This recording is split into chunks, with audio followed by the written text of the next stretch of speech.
Hello students, welcome you again in chemistry class, and in this video lecture we will study about the colligative properties. Actually colligative property जो है बेटा बहुत ही important topic है और इस topic में हम 4 तरह की property के बारे में study करेंगे.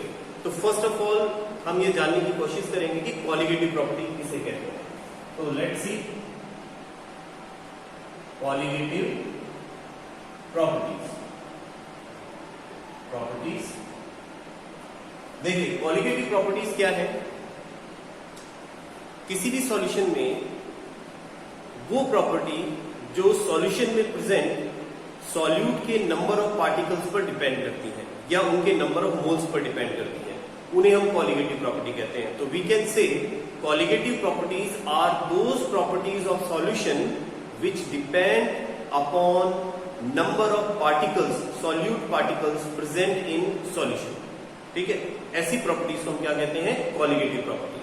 तो देखिए कॉलिगेटिव प्रॉपर्टीज में एक्चुअली में हम 4 तरह की प्रॉपर्टीज के बारे में स्टडी करेंगे. First of all lowering of vapour pressure, second elevation of boiling point, third depression of freezing point, and number 4 is osmotic pressure. ठीक है, तो ये हमारे पास में कॉलिगेटिव प्रॉपर्टीज है जिनके बारे में हम स्टडी करेंगे. तो सबसे पहले हम जो बात करेंगे वो बात करेंगे हम लोअरिंग ऑफ वेपर प्रेशर के बारे में कि लोअरिंग ऑफ वेपर प्रेशर किसे कहते हैं. देखिए इससे पिछले वाले वीडियो में हमने लोअरिंग ऑफ वेपर प्रेशर के बारे में पढ़ा था, लेकिन अब उसको कॉलिगेटिव प्रॉपर्टी के फॉर्म में अपन पढ़ रहे हैं तो थोड़ा सा अलग एस्पेक्ट से अपन इस चीज को पढ़ने की समझने की कोशिश करेंगे. तो एक बार मैं रिमाइंड करा देता हूं आपको कि लोअरिंग ऑफ वेपर प्रेशर क्या है, इस चीज को समझे आप. देखिए ये हमारे पास में एक कंटेनर में हमने यहां पर प्योर सॉल्वेंट लिया है और ये सॉल्वेंट जो है ध्यान रखना वॉलेटाइल है. This is volatile solvent. ठीक है, और यहां पर आपके पास सरफेस के ऊपर केवल वॉलेटाइल सॉल्वेंट के पार्टिकल प्रेजेंट हैं. अब आपने क्या किया, इसमें थोड़ा सा सॉल्यूट ऐड कर दिया और ये सॉल्यूट क्या है, नॉन वॉलेटाइल है. ठीक है ना, नॉन वॉलेटाइल सॉल्यूट है. तो ऐड करने के बाद में अब आपके पास जो सॉल्यूशन है उसका नेचर कुछ इस तरह से होगा. देखिए तो यहां पर आपके पास में दोनों तरह के पार्टिकल्स होंगे, यहाँ पर दोनों तरह के पार्टिकल्स होंगे. ध्यान रखिए इसे तो मैं सॉल्वेंट मान रहा हूं जो वॉलेटाइल है और इसे मैं सॉल्यूट ले रहा हूं. ठीक है, अब आपको मुझे बताना है कि इन दोनों को अगर अपन हीट करते हैं क्लोज कंटेनर में, ठीक है, तो किसमें वेपर ज्यादा बनेंगे और किसमें वेपर कम बनेंगे. देखिए अब पहले वाले केस में आप देखेंगे कि हमारे पास प्योर सॉल्वेंट है, यानी पूरे सरफेस पर केवल सॉल्वेंट के पार्टिकल्स हैं. इसका मतलब यहां पर आपके पास सॉल्वेंट के पार्टिकल वेपर की फॉर्म में आ जाएंगे. ठीक है, जबकि यहां अगर देखा जाए तो यहां आपके पास आप देखो कि प्योर सॉल्वेंट के अलावा सॉल्यूट के पार्टिकल्स भी हैं जो नॉन वॉलेटाइल है. ध्यान रखना, जो कि नॉन वॉलेटाइल है और नॉन वॉलेटाइल होने की वजह से वो वेपर की फॉर्मेशन नहीं करेंगे. और वेपर की फॉर्मेशन नहीं करेंगे तो इसका मतलब वेपर क्या बनेंगे, कम बनेंगे. देखिए तो यहां पर वेपर आपके पास ज्यादा बन रहे हैं क्योंकि पूरा सरफेस जो है वो वॉलेटाइल सॉल्वेंट से कवर्ड है, जबकि यहाँ सॉल्यूट भी है और सॉल्वेंट भी, इसलिए वेपर की फॉर्मेशन कम हो रही है क्योंकि पूरे सरफेस पर सॉल्वेंट नहीं है, सॉल्यूट भी है. अब जहां पर वेपर ज्यादा है वहां वेपर का प्रेशर भी क्या होगा, ज्यादा होगा. तो यहां पर आप देख सकते हैं वेपर का प्रेशर इंक्रीज हो जाएगा. ठीक है, तो यहाँ जो वेपर प्रेशर है ये क्या होगा, वेपर प्रेशर ग्रेटर होगा. ठीक है, और यहां पर क्या होगा, लेस वेपर प्रेशर, यहाँ वेपर प्रेशर कम होगा.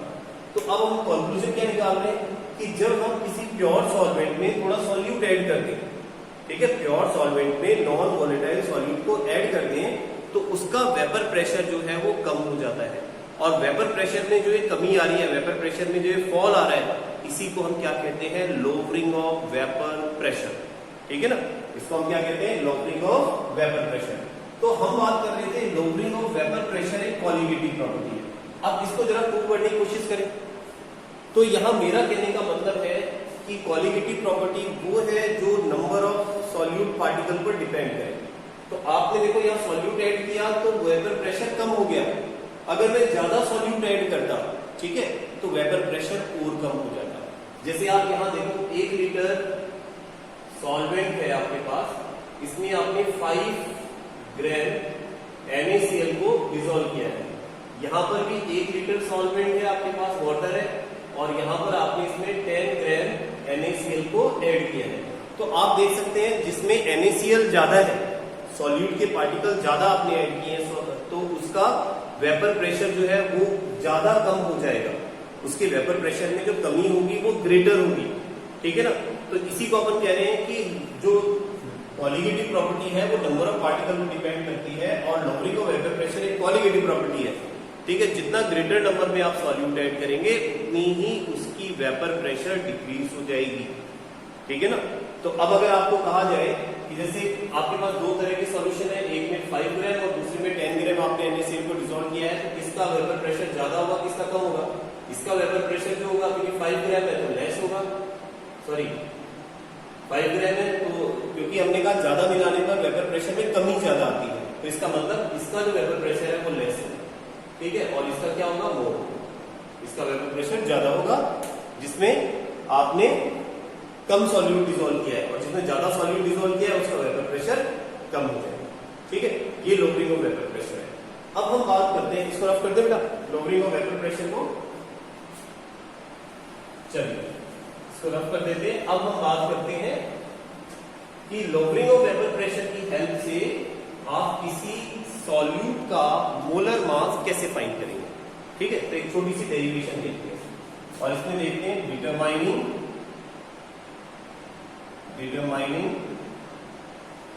मोलर मास ऑफ, या मॉलिक्यूलर मास लिखो आप, मोलर मास की जगह molecular mass of solute using lowering of vapour pressure. Lowering of vapour pressure को यूज में लेकर के और हम डिटरमाइन करने की कोशिश करेंगे क्या चीज, मॉलिक्यूलर मास ऑफ सॉल्यूट, जो हमने सॉल्यूशन में ऐड किया। तो इसको समझने के लिए हम राउल्स सेकंड लॉ पर जाएंगे। देखिए हमने पढ़ा था according to Raoult's second law.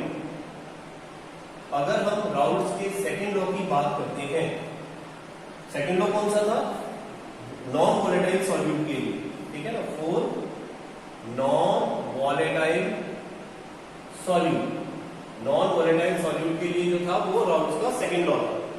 तो इस लॉ में हमने क्या पढ़ा था, इस लॉ में हमने पढ़ा था, मैं डायरेक्ट लिख रहा हूं बेटा, P naught A minus PA upon P naught A equals to XB। अब इनका मतलब भी बताना जरूरी है। देखिए हमने पढ़ा था कि P नॉट A ये तो क्या होता है, वेपर प्रेशर ऑफ A। ये क्या ले रहे हैं अपन, सॉल्वेंट ले रहे, solvent in pure form, pure form में सॉल्वेंट का वेपर प्रेशर। और क्योंकि एक्चुअली सॉल्वेंट की बजाय हम यहाँ पर इसको सॉल्यूशन ले सकते हो, ठीक है, प्योर फॉर्म में है।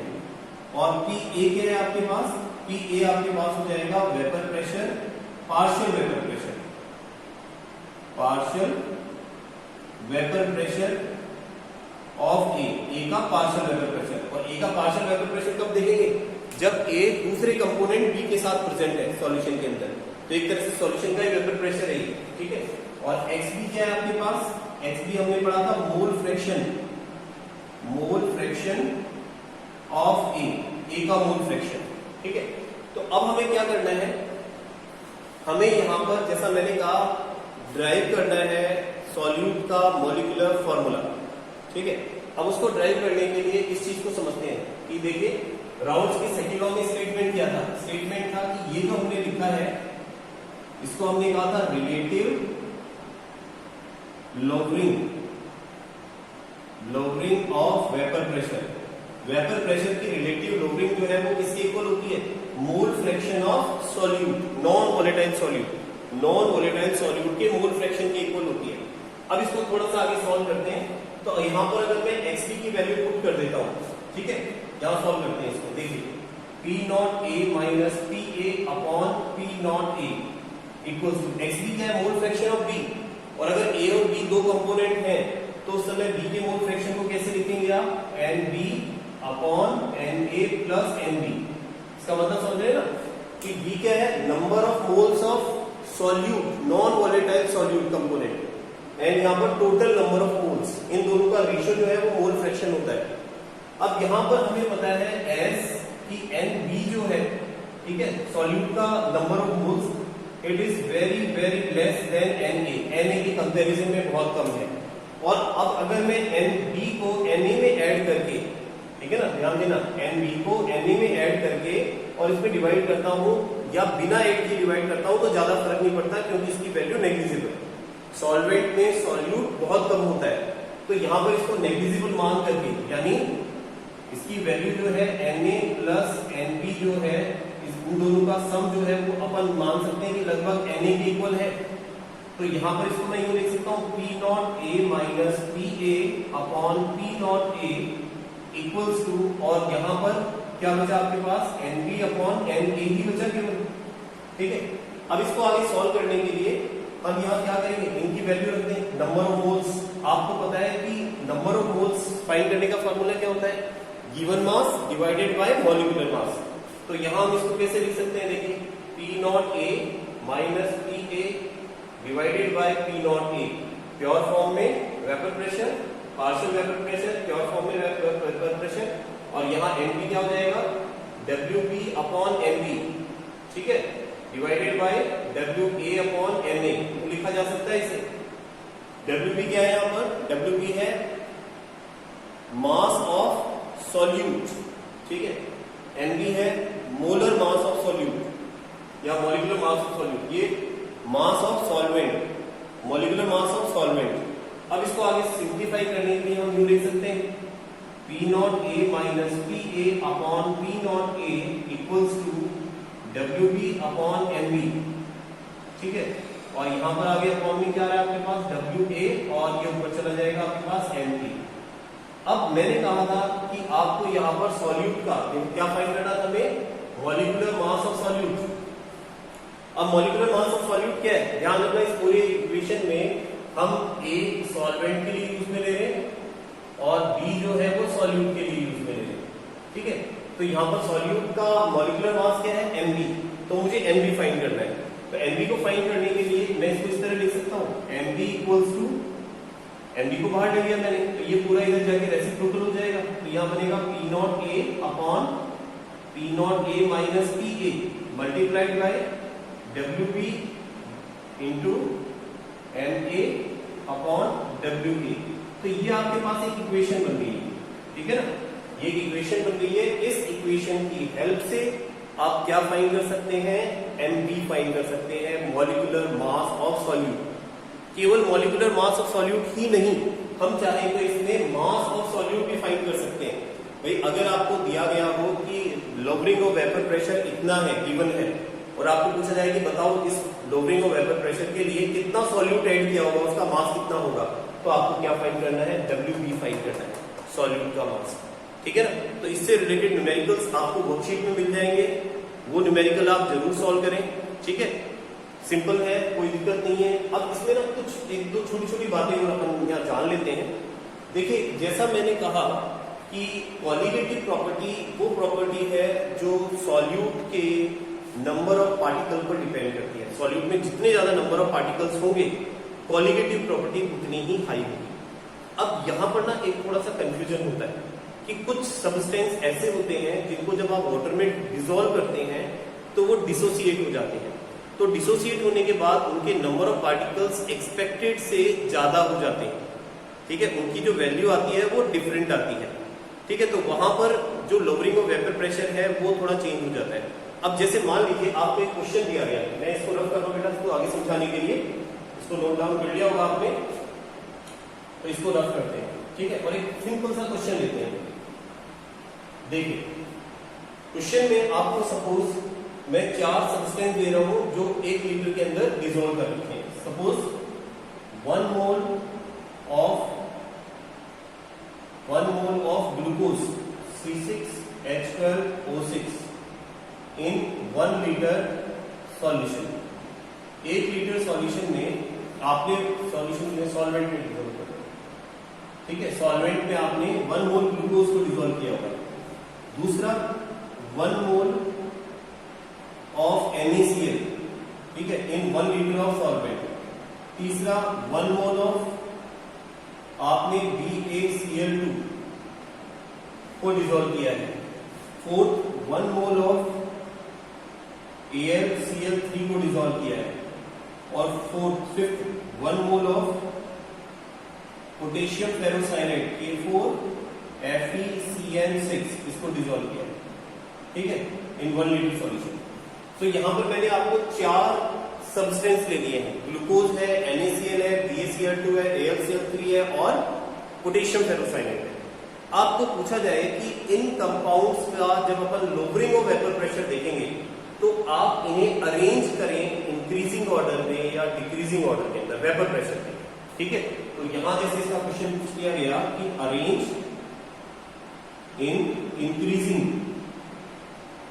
Increasing order of vapour pressure के इंक्रीजिंग ऑर्डर में इनको अरेंज करें। अब जरा ध्यान से समझना, ठीक है, यहां बहुत समझने वाली बात है कि यहां पर हमने जैसा कहा था आपको कि lowering of vapour pressure colligative property है और नंबर ऑफ पार्टिकल पर डिपेंड करती है, ठीक है। तो हमारे पास नंबर ऑफ पार्टिकल जितने ज्यादा होंगे सॉल्यूशन के अंदर, ध्यान रखना, उसकी कॉलिगेटिव प्रॉपर्टी उतनी ही हाई होगी। तो एक बार इसका सॉल्यूशन अपन देख लेते हैं, ठीक है। देखिए सॉल्यूशन में हम ये देखें, फर्स्ट है हमारे पास 1 मोल ग्लूकोज, 1 मोल C6H12O6। तो ध्यान रखना ग्लूकोज मेरा जो है वो एक नॉन इलेक्ट्रोलाइट है और ग्लूकोज जो है उसको अगर आप वाटर में डिसॉल्व करेंगे तो उसका डिसोसिएशन नहीं होगा। आपने 1 मोल लिया तो वो 1 मोल ही रहेगा, डिसोसिएट नहीं होगा सॉल्यूशन में। सेकेंड आपने लिया था 1 मोल NaCl। अब NaCl जो है वो एक इलेक्ट्रोलाइट है, वाटर में डिसॉल्व करने पर डिसोसिएट हो जाता है। तो ध्यान रखें, तो ये बना देगा आपके पास में 1 मोल Na+ और 1 मोल Cl- है, ठीक है। तो टोटल कितना मोल हो गया? टोटल हो गया यहाँ पर 2 मोल्स, ठीक है। थर्ड देखिए आप, थर्ड है आपके पास 1 मोल BaCl2, इसको डिसोसिएट करें तो देखो Ba2+ और 2Cl-, तो 1 मोल तो आपके पास बनेगा Ba2+ और 1 मोल आपके पास बनेगा 2 मोल बनेगा Cl-, टोटल कितने मोल्स हो गए? 3 मोल्स हो गए, ठीक है। नेक्स्ट देखें, आपके पास है 1 मोल AlCl3, ठीक है। डायरेक्ट लिखूं क्या? देखो कैसे डिसोसिएट होगा, Al+ और 3Cl-, टोटल कितने मोल हो गए? 4 मोल्स, ठीक है। और 1 मोल आपके पास है पोटेशियम फेरोसाइनेट K4FeCN6, ठीक है। तो कैसे डिसोसिएट होगा?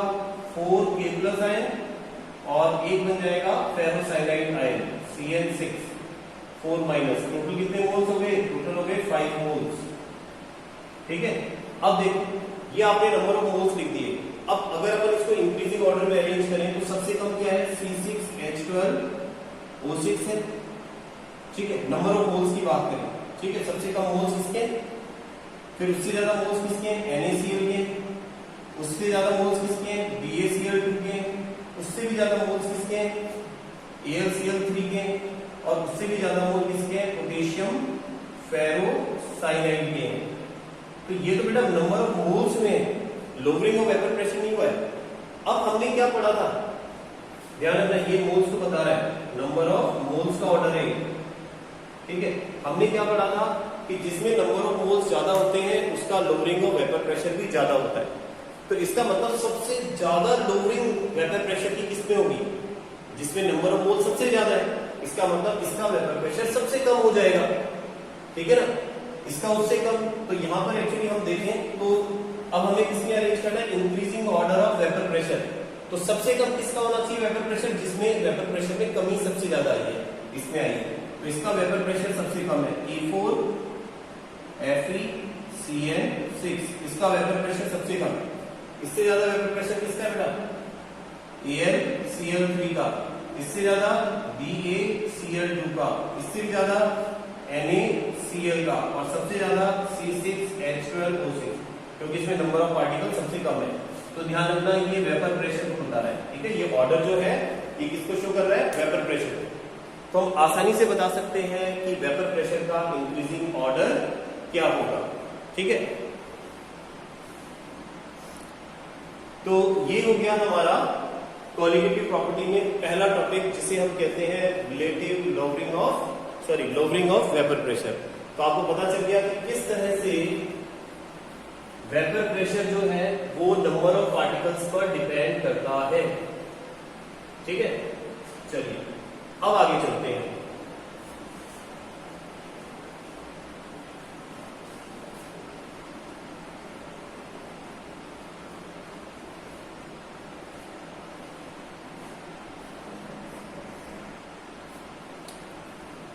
चलिए अब नेक्स्ट टॉपिक देखते हैं, that is second colligative property, जिसे हम कहते हैं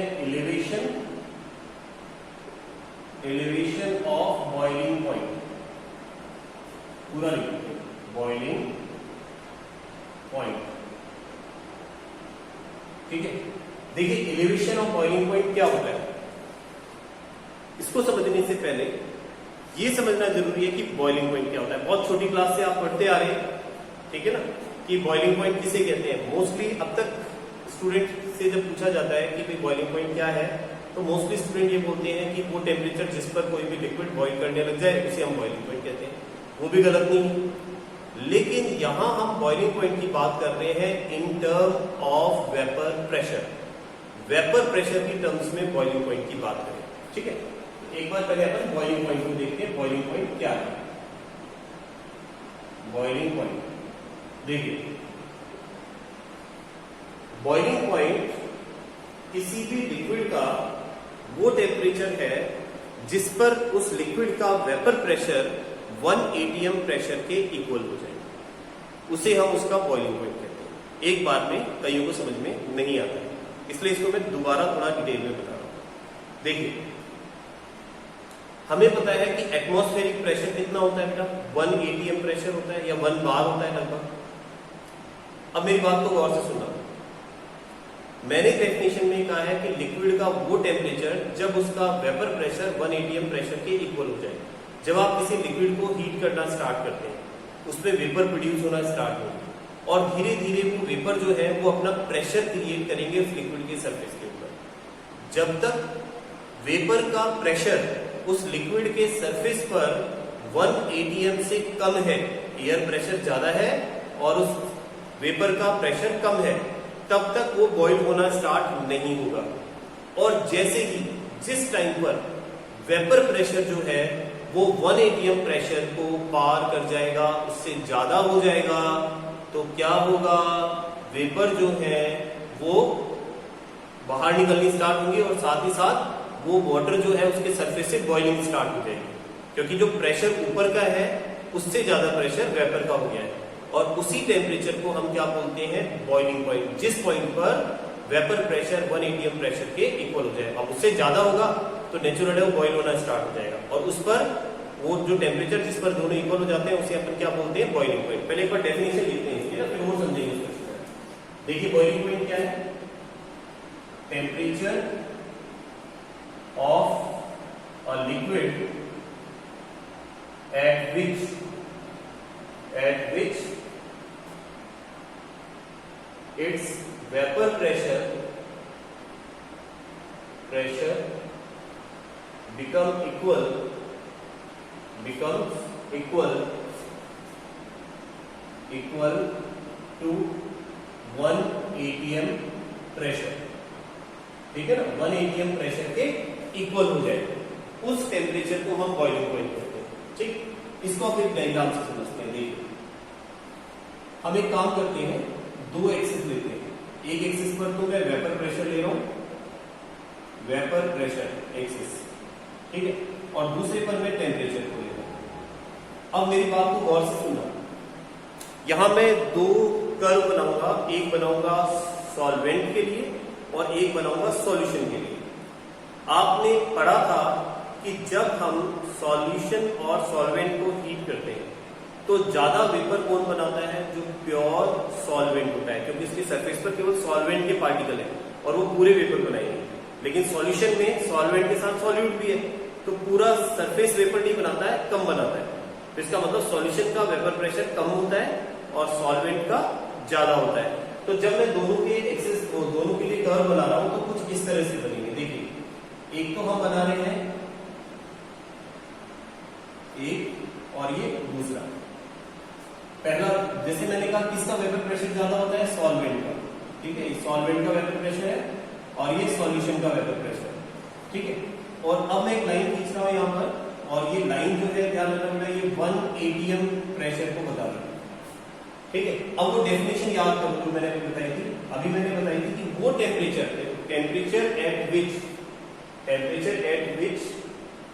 या temperature of liquid at which its vapour pressure become equal to 1 atm pressure. तो जिस टेम्परेचर पर लिक्विड का वेपर प्रेशर 1 atm प्रेशर के इक्वल हो जाए, उसी को आप बॉइलिंग पॉइंट कहते हैं। तो यहाँ पर आप देखो 2 पॉइंट बना रहा हूं मैं। ठीक है, और इन पॉइंट्स का मैं यहाँ पर नीचे टेम्परेचर एक्सिस पर लाइन इंटरसेक्ट करा देता हूँ। तो आप देखो ये टेम्परेचर है। अब ये जो टेम्परेचर है ये किसके लिए? सॉल्वेंट के लिए। सॉल्वेंट प्योर होता है और प्योर के लिए देखो मैं यहाँ लिख रहा हूँ P0D। ठीक है, और सॉल्यूशन प्योर नहीं होता है, इसके लिए मैं केवल लिख रहा हूँ PB। ठीक है, तो इसका मतलब ये वो टेम्परेचर है जिस टेम्परेचर पर आप देख सकते हो ये वेपर प्रेशर की एक्सिस है। तो वेपर प्रेशर जो है वो 1 atm के इक्वल हो गया इस पॉइंट पर, तो वो उसका बॉइलिंग पॉइंट हो गया इसका सॉल्वेंट का, और ये किसका बॉइलिंग पॉइंट हो गया? सॉल्यूशन का, क्योंकि इस टेम्परेचर पर इसका वेपर प्रेशर और 1 atm प्रेशर इक्वल है। ठीक है, अब एक चीज समझना, यहाँ इन दोनों का जो गैप है, टेम्परेचर का जो डिफरेंस है, उसको अपन क्या बोलेंगे? Del T. ठीक है, एक्चुअली ये जो टेम्परेचर था, ये टेम्परेचर किसको बता रहा था? ये बता रहा था बॉइलिंग पॉइंट ऑफ सॉल्वेंट का बॉइलिंग पॉइंट, और ये किसको बता रहा है? बॉइलिंग पॉइंट ऑफ सॉल्यूशन के बॉइलिंग पॉइंट को बता रहा है। और आप देखो, जब आप टेम्परेचर बढ़ा रहे हो तो आप देख रहे हो कि किसका बॉइलिंग पॉइंट ज्यादा है? सॉल्यूशन का बॉइलिंग पॉइंट ज्यादा है, सॉल्वेंट का बॉइलिंग पॉइंट कम है, सॉल्यूशन का ज्यादा है। इसका मतलब अगर हम सॉल्वेंट में सॉल्यूट मिलाते हैं तो उसका बॉइलिंग पॉइंट सॉल्यूशन बनते ही बढ़ जाता है। ठीक है ना, तो आप इसको यूं कह सकते हो कि TB की जो वैल्यू है it is greater than T0B। ठीक है ना, इसकी जो वैल्यू है T0B से ज्यादा है। अब अगर मैं TB में से T0B को सब्ट्रैक्ट करूं तो इनका जो डिफरेंस आएगा उसको हम क्या बोलेंगे? डेल TB, जो मैंने यहां शो कर दिया है, डेल TB। ठीक है, और डेल TB क्या है? डेल TB है इलेवेशन इन बॉइलिंग पॉइंट। इसको अपन इलेवेशन इन बॉइलिंग पॉइंट, ठीक है ना, इसको हम क्या कह रहे हैं? इलेवेशन इन बॉइलिंग पॉइंट कह रहे हैं। ठीक है,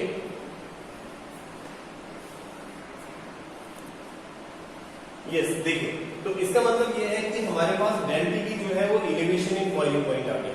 ठीक है, यानी बॉइलिंग पॉइंट में कितना इलेवेशन होगा। अब एक चीज को गौर से समझना कि ये जो इलेवेशन ऑफ बॉइलिंग पॉइंट है डेल TB, ठीक है, ये किसके डायरेक्टली प्रोपोर्शनल है। ठीक है, इस चीज को समझिए। एक्चुअली यहां हुआ क्या है कि आप देख रहे हो कि जितना वेपर प्रेशर बढ़ रहा है, ठीक है, जितना वेपर प्रेशर बढ़ रहा है उतना ही एलिवेशन ऑफ बॉइलिंग पॉइंट भी बढ़ रहा है। तो इसका मतलब ये है कि elevation in boiling point is directly proportional to change in vapour pressure. ठीक है, या लोअरिंग ऑफ वेपर प्रेशर भी बोल सकते हैं। इसको मैं डेल P से डिनोट कर रहा हूं। ठीक है, डेल P जो है वो वेपर प्रेशर को शो कर रहा है। अब दूसरा, लेकिन हमें पता है कि जो डेल P होता है, ठीक है, डेल P जो होता है जिसे हम कहते हैं चेंज इन वेपर प्रेशर या लोअरिंग ऑफ वेपर प्रेशर, वो किसके डायरेक्टली प्रोपोर्शनल होता है? वो आपने लोअरिंग ऑफ वेपर प्रेशर में पढ़ा था, is directly proportional to XP। Solute जो होते हैं उनके मोल फ्रैक्शन के डायरेक्टली प्रोपोर्शनल होता है। ठीक है, मतलब जितना ज्यादा नंबर ऑफ सॉल्यूट होंगे उतना ही वेपर प्रेशर कम हो जाएगा, और जितना वेपर प्रेशर कम होगा उतना उसका लोअरिंग ऑफ वेपर प्रेशर कम होगा, और अगर वेपर प्रेशर बढ़ेगा तो लोअरिंग ऑफ वेपर प्रेशर भी बढ़ेगा। तो यहां पर इसको मैं इक्वेशन फर्स्ट कह रहा हूं और इसको मैं इक्वेशन सेकंड कह रहा हूं। ठीक है, अब यहां समझना कि अब अगर दोनों इक्वेशन को मिला दिया जाए तो हम यह लिख सकते हैं कि from first and second, first और सेकेंड इक्वेशन से हम कह सकते हैं डेल टी जो है, डेल टी बी जो है ये आपके डायरेक्टली प्रोपोर्शनल है एक्स बी, ठीक है ना, यानी लोअरिंग ऑफ वेपर प्रेशर जो है वो मोल फ्रैक्शन के डायरेक्टली प्रोपोर्शनल है। मोल फ्रैक्शन बढ़ेगा तो लोअरिंग ऑफ वेपर प्रेशर नहीं है, ये एक्चुअली वो है एलिवेशन इन बॉइलिंग पॉइंट। जितना मोल फ्रैक्शन बढ़ेगा उतना एलिवेशन ऑफ बॉइलिंग पॉइंट भी बढ़ जाएगा। अब इसको थोड़ा सा आगे सॉल्व करें, देखिए इसके बाद डेल टीबी को आगे सॉल्व करने के लिए मैं यहाँ क्या करता हूँ, प्रोपोर्शनैलिटी साइन को रिमूव कर रहा हूँ। तो इक्वल लगाया मैंने, तो एक प्रोपोर्शनैलिटी कांस्टेंट लग गया हमारे पास के, और फिर हम लिखते हैं एक्स बी, ठीक है। अब यहां पर del TB equals to K और एक्स बी जो है ये मोल फ्रैक्शन ऑफ बी है, तो इसको हम क्या लिख सकते हैं, एन बी अपॉन में N A plus N B लिखा जा सकता है, ठीक है। तो यहां हमने जैसा पहले लोअरिंग ऑफ वेपर प्रेशर में किया था कि आपके पास जो एन बी है इनके नंबर ऑफ मोल जो है बहुत बहुत कम है इससे ए के कंपैरिजन में, तो इसको नेग्लिजिबल मान करके छोड़ सकते हैं आप, ठीक है, इसको नेग्लिजिबल मान करके छोड़ सकते हैं। तो अब आप क्या लिखेंगे, del T B equals to K dot N B upon में एन ए, जो लिखा जा सकता है। अब इसको अगर मैं मास और मोलर मास की फॉर्म में लिखूं तो इसे लिख सकता हूं del T B equals to K और W B upon M B multiplied by N A की वैल्यू पुट कर देते हैं, डब्ल्यू ए और ऊपर चला जाएगा आपके पास में एन ए, ठीक है। अब यहां पर जरा देखें, W B upon M B को अपन एन बी तो कह ही रहे हैं, तो इसे मैं del T B K dot और इसे N B upon W A dot M A ऐसे लिख सकता हूं, ठीक है। अब यहां पर इन दोनों को मिलाकर क्या लिखा जा सकता है, हम ये तो जानते हैं कि N B upon W A ये क्या होता है, मोलैरिटी होता है। भाई मोलैरिटी क्यों होता है, क्योंकि एन बी तो है number of moles of solute divided by mass of solvent. तो जैसे मास ऑफ सॉल्वेंट में जो number of moles of solute है उसी को तो मोलैरिटी कहते हैं, ठीक है।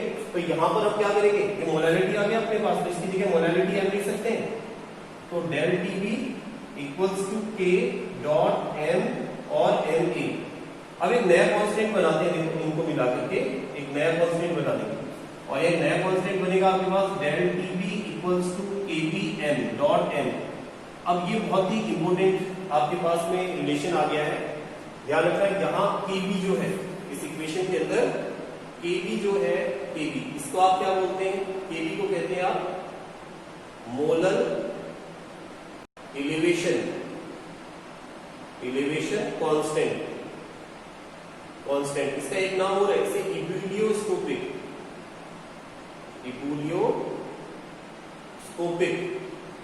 कांस्टेंट भी बोलते हैं, ध्यान रखना, इसका नाम इबुलियोस्कोपिक कांस्टेंट है। और बेटा ध्यान रखना, एग्जाम में कई बार इसकी डेफिनेशन पूछ ली जाती है कि ये मोलर एलिवेशन कांस्टेंट या इबुलियोस्कोपिक कांस्टेंट किसे कहते हैं, ठीक है। तो इबुलियोस्कोपिक कांस्टेंट को अपन डिफाइन कर सकते हैं अब यहाँ पर।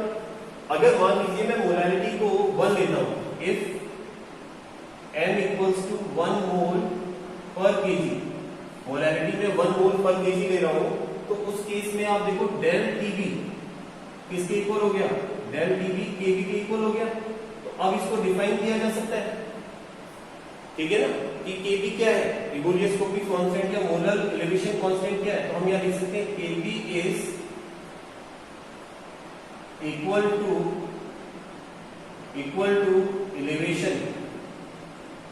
elevation of boiling point if molarity of solution is 1 mole per kg। अगर मोलैरिटी 1 मोल पर केजी है तो उस समय Pb की वैल्यू जो होती है वो एलिवेशन ऑफ बॉइलिंग पॉइंट के इक्वल होती है, ठीक है। तो ये तो अपने पास में क्या आ गया, डेल टीबी केबी की डेफिनेशन आ गई है। अब यहां पर ध्यान रखना, इसमें भी अपन एक काम और कर सकते हैं कि जो सॉल्यूट है उसका मोलर मास या मॉलिक्यूलर मास फाइंड कर सकते हैं। तो उसको फाइंड करने के लिए हमें एक स्टेप और काम में लेना पड़ेगा, जैसे यहाँ इसी को मैं आगे कंटिन्यू कर रहा हूँ, इसको रफ करते हैं बेटा एक बार, इसको डायग्राम को मैं रफ कर रहा हूँ और यहाँ पर इस फॉर्मूले की हेल्प से अपन मोलर मास फाइंड करते हैं। तो इसको यहाँ रफ कर देते हैं। देखिए, तो हम फाइंड कर रहे हैं molecular mass of solute, solute का मॉलिक्यूलर मास। आपके पास देखो फॉर्मूला क्या है, del TB equals to KB dot N, ये फॉर्मूला है। अब यहां पर हमें पता है एम मोलैरिटी है, तो अगर मैं मोलैरिटी की वैल्यू रखता हूं तो del TB equals to KB dot, और मोलैरिटी की वैल्यू क्या होती है, WB into 1000 divided by NB into WA gram में, है ना। सॉल्वेंट का मास, सॉल्यूट का मोलर मास, सॉल्यूट का मास और केबी। तो हमें एनबी फाइंड करना है, सपोज एनबी। तो एनबी फाइंड करने के लिए एनबी को बाहर ले लो आप, तो इक्वेशन क्या बनी आपके पास, केबी इंटू डब्ल्यूबी इंटू 1000 और divided by del TB into WA. ठीक है, ये आपके पास फॉर्मूला हो गया।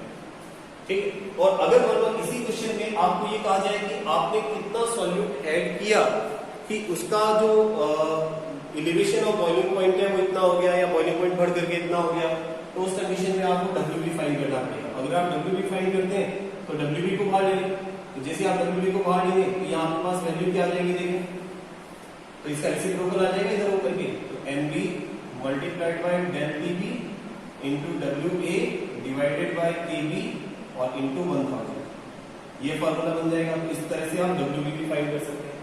ठीक है, तो ये बात समझ में आ गई आपको, एलिवेशन ऑफ बॉइलिंग पॉइंट क्या होता है।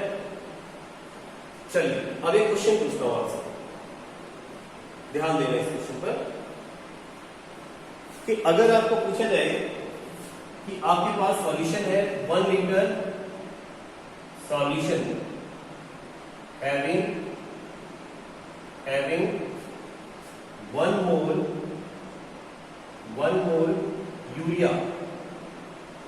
ठीक है, यूरिया क्या होता है, NH2CO NH2, और दूसरा 1 लीटर सॉल्यूशन having 1 मोल NaCl। तो आपको बताना है कि whose boiling point will be greater, किसका बॉइलिंग पॉइंट ज्यादा होगा। देखिए, किसका बॉइलिंग पॉइंट ज्यादा होगा। अब हमने जो बताया एलिवेशन ऑफ बॉइलिंग पॉइंट, उस चीज को समझे आप कि आपके पास एक तो है यूरिया NH2CO NH2, तो ये क्या है, ध्यान रखना, नॉन इलेक्ट्रोलाइट। ठीक है, नॉन इलेक्ट्रोलाइट है, नो डिसोसिएशन, नो डिसोसिएशन, तो इसका मतलब ओनली 1 मोल का 1 मोल ही रहेगा। दूसरा है आपके पास NaCl। NaCl क्या है, स्ट्रॉन्ग इलेक्ट्रोलाइट, इलेक्ट्रोलाइट। और अगर ये स्ट्रॉन्ग इलेक्ट्रोलाइट है तो इसका मतलब क्या है कि यहां पर इसका डिसोसिएशन होगा, और अगर इसका डिसोसिएशन हुआ तो 1 मोल से कितना बन जाएगा, आपके पास 1 मोल तो बनेगा Na+, और 1 मोल बन जाएगा आपके पास Cl माइनस, टोटल मिला करके आपके पास 2 मोल्स बन जाएंगे। तो किसमें नंबर ऑफ मोल्स ग्रेटर है, NaCl वाले सॉल्यूशन में है, क्योंकि NaCl वाले सॉल्यूशन में नंबर ऑफ मोल्स ज्यादा है, तो इसमें नंबर ऑफ पार्टिकल्स ज्यादा है, तो इसका मतलब इसकी कोलिगेटिव प्रॉपर्टी हाई है।